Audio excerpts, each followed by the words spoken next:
Hello everybody, welcome back to Cryptic Metaphor Gaming. My name is Jordan, and this is a Bloodborne playthrough. Now, this episode's a little different from other episodes that I've done, because I'm actually recording the audio for this,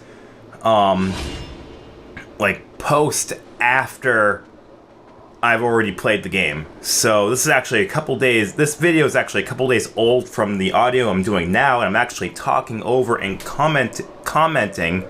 doing commentary over my old gameplay. The reason why I'm doing this is because I was really sick.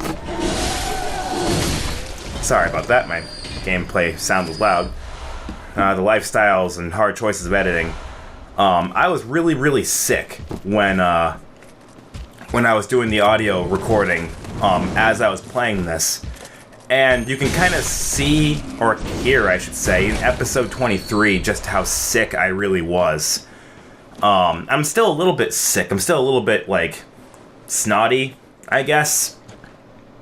My throat's still a little bit kind of grotesque. But I can talk much louder and much clearer than I ever had before, doing my recording earlier. So I felt like, because my quality, because I did episodes 23, 24, and 25 all in one sitting, that the quality of my audio just dropped really badly. And I went from, trying really hard to sound clear from the start to just being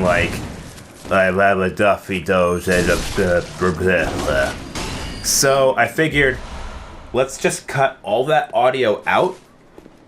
And instead of missing all the gameplay, we're just going to jump right back into it. So what you're watching right now here is I went back to Hemwick Channel Lane, and the reason why is because when you go through Yosefka's clinic and you get the Canehurst summons, you go back to this part of Hemwick Channel Lane, go to that little blue glowing obelisk, and it brings you to this creepy-ass carriage. And the creepy-ass carriage takes you to an optional level of the game, which is Canehurst Castle. So yeah, hell yeah, I wanted to go to a castle. I will get in the spooky carriage all day long. So that's what I did. And yeah, it was all good and fun. But yeah, I figured this episode would just be me kind of talking over what's going on, kind of giving commentary to the action and things that are happening, kind of explain what I'm doing and what I'm exploring and getting myself into, and just maybe talk about the show a little bit and talk about myself a little bit and things like that, whatever might be good. So but yeah, so I was just sick, and I figured that this might be better than just not putting these episodes up and just cutting straight to Canehurst Castle, which wouldn't have been amusing. So yeah, here it is, riding on these spooky horses on the carriage, how they're running in place to the still background off in the distance. I like that. But here's my favorite part. It's when you get off the carriage and you turn around and you look. And you see that the bridge isn't even there. It's broken. The horses are dead and have been snowed over for what looks like forever, and the carriage is just desolate. Watch, it's neat. I'm like, look, I made it. And I'm like, oh, this is exciting, this big spooky castle. Oh, God. It's neat. This game is awesome. By the way, for those of you who don't know about it or haven't heard about it, or maybe this is your only experience with Bloodborne, I know thousands of other people who are playing Bloodborne right now. Game Grumps is playing Bloodborne, Two Best Friends is playing Bloodborne. I keep up with all of them because they're much more amusing than myself. Look at this guy. Look at this jobber right here. Yay! He just couldn't take the pressure. Canehurst Castle was too much for him. So yeah, but there's plenty of places to watch Bloodborne Online. I hope you guys enjoy my playthrough of Bloodborne Online, and that you're enjoying this game and gameplay of it. I'm going to do more Raw episodes in the future. This episode might be the only one that I do. I might skip episode 25 and just make my next recording episode 25. I kind of forget where I left off in this episode, but I'm pretty sure I didn't do anything or find the boss or anything else in the next 2 episodes. I think I was just getting to the boss in episode 25. And that's as far as I've recorded at all. Yeah. Look at these gross flymen. These flymen are a pain in the ass, by the way. But yeah, this was exciting. Bloodborne far surpassed what I thought this game was going to be. Because, like, I had a bit of a fear of playing this game. There's something about games where, like, I like games that are really difficult. But I like games that are difficult in the aspect that I can defeat them, as opposed to just being brutally hard for no reason. Some games are just brutally hard for no reason. I'm trying to name a few, but I can't think of any off the top of my head. If you guys know games that are brutally hard, like arbitrarily hard for no reason other than the fact that the developers just wanted a game to be hard, let me know in the comments. And I can guarantee you that I probably won't want to play it. But you know, I heard a lot of horror stories of Dark Souls and Demon Souls and Dark Souls 2, which I don't know if I'm going to play Dark Souls 2 or not. I might.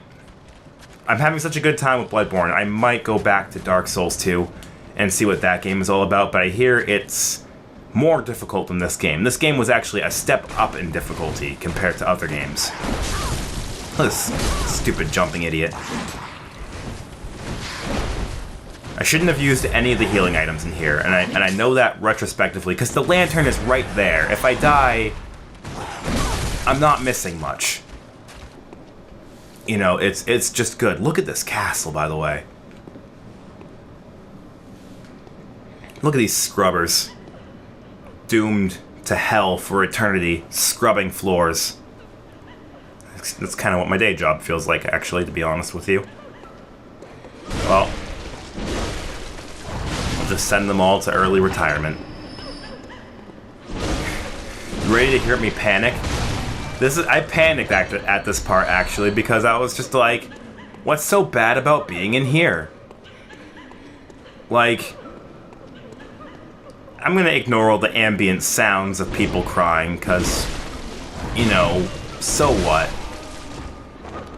And I was just like, you know, no big deal, right? Oh god, where'd you come from? And I was like, wow, okay, so there's ghosts. There's these ghost ladies that are just everywhere. And I was like, look, there's another one. There's another one. There's thousands of them. They're all over this castle. It's brutal. And, I just thought it was really, really funny. But look at this, unique enemies. Like, this is an optional area. You could play the whole game and never go here. And you would never see these enemies. I don't even know what you get for doing this. But, you know, it's very, very neat. Oh, I'm also gonna state that, I'm talking through a lot of this, and, I don't know how I'm going to edit this quite yet. So I might just cut myself off during my editing, because I don't know if I'm gonna talk through all of the gameplay footage, because not everything is relevant to show. But, I might cut myself off to just kind of, you know, get to the more important points. But yeah, like, no, this game is great. This game is excellent. Look at that. If I wasn't... when I got that weapon, a part of me died inside because, I wish I had statted myself better. Because that weapon is a blood tinge skill item. It is a rapier that transforms into a sword pistol. How cool is that? I can't use it because I don't have a high enough blood tinge. You have to have, I think like either 12 blood tinge or something. I don't know. Let me know in the comments if you know. I forget off the top of my head. I'd have to look it up. But, it's a super cool weapon. And when I got it, it made me want to, be a skill-based fighter. And to kind of explain that a little bit, pretty much how it works, or how items and weapons and things in this game work, is that weapons have stat scaling. Which, stat scaling is when, you know, certain stats that you have affect how powerful the items that you carry are. So I forget what Ludwig's Holy Blade has for stat scaling. It has 3 different points of stat scaling. It's strength for 1, skill, and arcane. With, I think it's high on strength, on skill and strength. I think strength and arcane are actually the same. But your skill has a higher, has a much higher thing to it. And we're getting bloodstone chunks. Bloodstone chunks are the next evolution for the Holy Blade that I'm kind of maining for myself.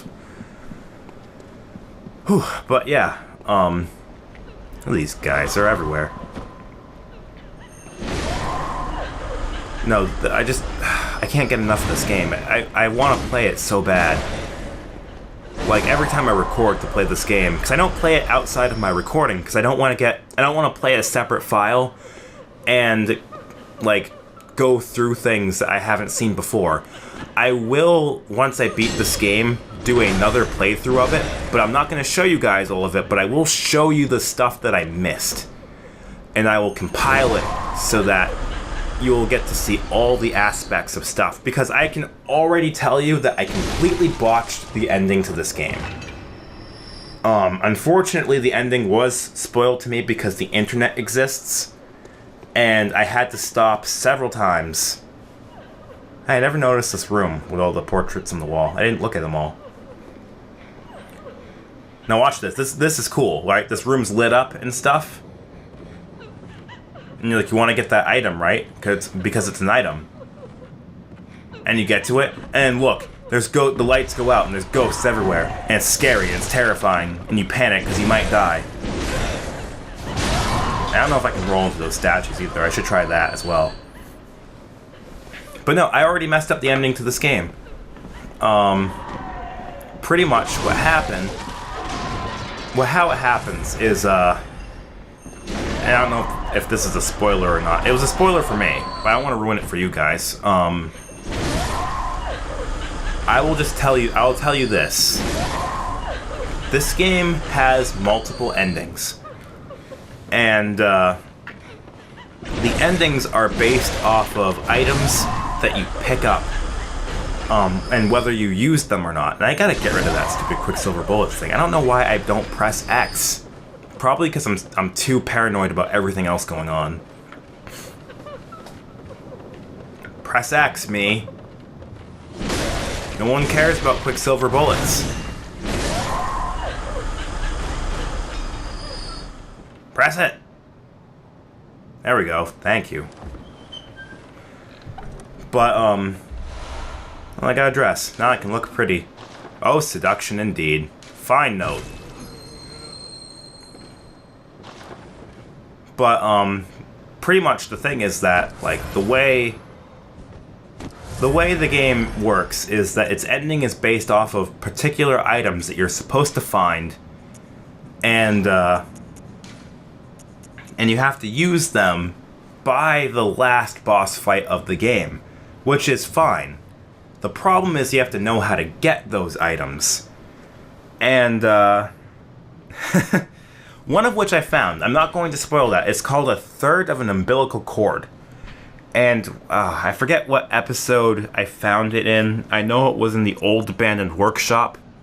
I think it was the episode...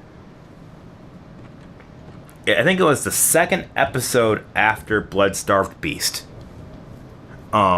Because you have to beat Bloodstark Beast to get to the old abandoned workshop.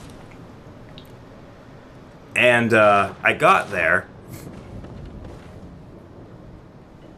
Excuse me, sorry. I got there. And you get an item, which is called a third of an umbilical cord. You consume it, it gives you like 3 insight or 5 insight or whatever. It turns out there are multiples of those in the game. And you have to get them by doing certain things. And if you don't use the majority of all the ones available that you find... Oh, look at this. This actually freaked me out. I did not see that. Oh, it's gross. Get off. No. No. Look at that. Another new enemy in a secret area that we probably wouldn't have seen anywhere else in the game. I have no idea. You don't know. It's exciting. But yeah, to get the certain, I guess you'd call it the best ending, you have to use those items. And one of the people, I guess, who gives you one of those items, I may have sent to Yosefka's clinic. And she might have got turned into a blue goobly gob. And gave me a pair of shoes. I didn't know that. How was I supposed to know? I didn't look at the internet at that time. I'm sorry, internet. I betrayed you. So, I kind of made that mistake. So unfortunately, it is impossible for me to get the best ending. So I'm going to have to play through the whole game again. Which, you know what? I am perfectly okay with that. And that gargoyle is not going to get the best of me. I see him. He thinks he's being discreet. You don't think I know?